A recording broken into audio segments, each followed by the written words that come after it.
Today I'm going to talk about Pseudomonas and other non-fermenters.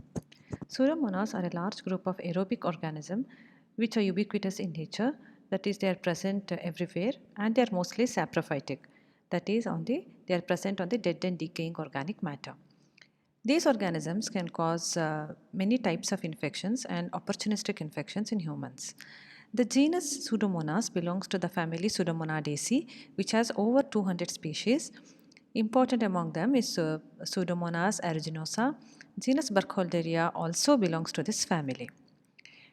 It is important to know about Pseudomonas because it can cause many types of infections, both hospital acquired and community acquired infections. Among hospital acquired, we have ventilator associated pneumonia, chronic respiratory tract infections, urinary tract infections in catheterized patients, bacteremia, infective endocarditis, and community acquired infections like ear infections and malignant otitis externa. It can also cause eye infections, skin and soft tissue infections. In that, we have burn wound infection, ecthyma gangrenosum, and dermatitis. Other than these, it can cause bone and joint infections and meningitis. What are the factors promoting infection? One is breach in primary body defenses, as it happens in a patient with bone wound.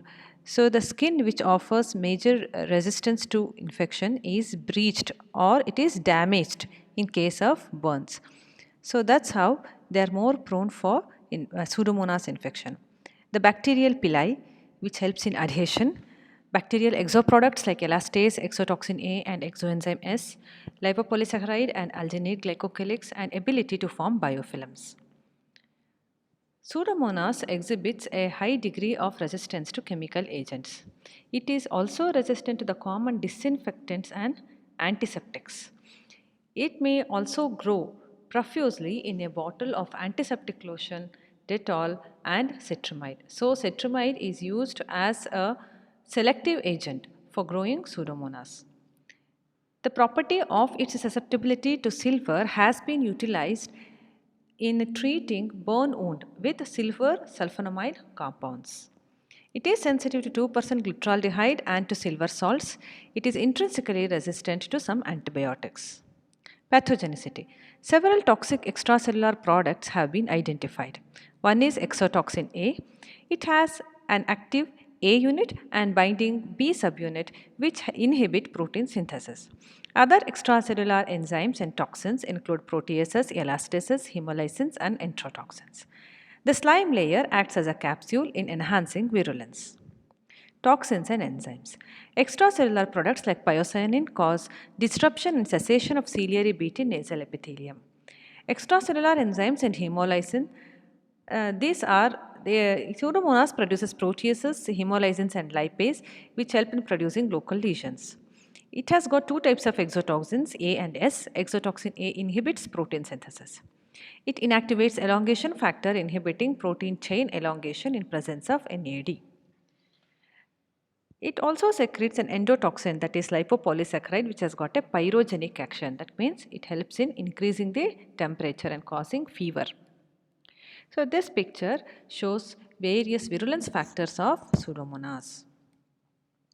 Pigment is also one of the important virulence factor of Pseudomonas. So there are four types of pigments. Pyocyanin, which gives a bluish green color.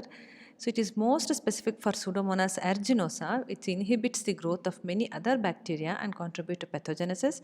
Other pigments are pyoviridin, which gives greenish yellow color, pyorubin, which gives reddish brown, and pyomelanin, which gives black color. So lab diagnosis. The gram stain of the organism gives a gram negative reaction. They are actively motile by polar flagellum, they are slender and they are non capsulated, but they may have a slime layer. Most strains have pili. The mucoid strain from cystic fibrosis patients have a loose capsule around them. Coming to cultural characteristics, it is an obligate aerobe. It grows on ordinary media very well, producing large opaque colonies which are irregular with an earthy smell. The optimum temperature for growth is 37 degree, but it also grows at 42 degree.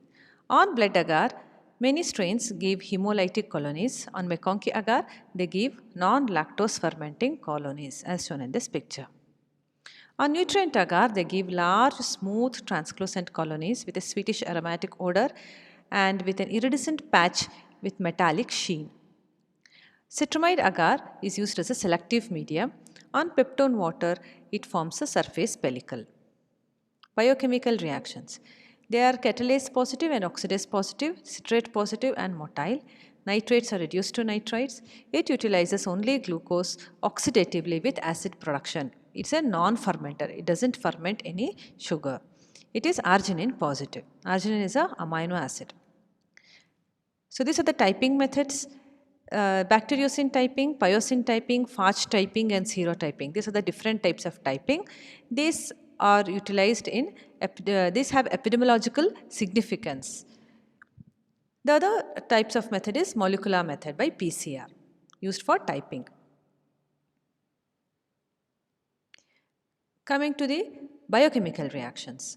They are oxidase positive and they are citrate positive, urease negative, and they give K by no change in TSI. That is pink slant by pink butt. They are inherently resistant to many antibiotics. They are treated with penicillin, methicillin, ceftazidime, ceftriaxone, imipinum, meropenem, aztreonam, and tobramycin. Burkholderia malai. This is another organism among the non-fermenters. It's the causative agent of glanders, which is primarily a disease of animals, but it may help in transmitting disease to human beings. Burkholderia malai is a slender, non-motile, gram-negative organism, irregularly stained, which has a beaded appearance. They are primarily localized to respiratory tract, subcutaneous infection. They cause subcutaneous infection. In acute glanders, there is fever and mucopurulent nasal discharge. Lab cultures are highly infective and dangerous to work with. Melioidosis is caused by Burkholderia pseudomallei. It is a glandular-like disease, but it is epizootic in rodents. It forms two types of exotoxins. One is lethal, the other is necrotizing. The infection is acquired by contamination of abrasion wound with soil and water containing the organism. Diabetes predisposes to infection and it may take many years for the infection to manifest. So, it's dormant for many years. So, human diseases can present in two forms. One is acute and the other chronic. In acute, there is septicemia and subacute typhoid-like illness or pneumonia, and there could be hemoptysis also. In chronic form, there are multiple caseous suppurative lesions with abscesses in the skin, tissue, bones and internal organs. Diagnosis is by microscopy, wherein we can see these irregularly stained organisms, gram-negative bacilli showing typical bipolar or safety pin appearance. You can culture them from samples like sputum, pus, blood and urine. Serological tests like ELISA can be done for IgM and IgG antibodies and PCR can be done. Ceftazidime is the drug of choice. The other non-fermenter is Acinetobacter. This has gained importance in the recent days because of its nature to cause multiple hospital acquired infections, particularly ventilator associated pneumonia, and also its ability to resist many antibiotics. These are present as saprophytes in the environment. Hospital surfaces are heavily contaminated, that's why hospital acquired infections are more common. Unhygienic practices in the hospitals by the doctors and healthcare workers, nurses, all these can promote colonization. They are multi-drug resistant and they are present mostly in clinical setting. There are two species, Acinetobacter baumannii and Acinetobacter loafi. It can cause infections like ventilator associated pneumonia, catheter associated urinary tract infection, wound and soft tissue infection, central line associated bloodstream infections, post neurosurgical meningitis and burns infection. It's non-motile and it's a gram-negative coccobacilli. On blood agar, it gives non-hemolytic colonies and on McConkey, it gives non-lactose fermenting colonies. It's oxidase negative and catalase positive. It's a non-fermenter, it's indole negative and urease positive. So, it can be prevented by following strict infection control measures in hospital like improved hand hygiene, and it can be treated by various drugs, but as it is more resistant to multi-drugs, the treatment should be followed according to the susceptibility pattern.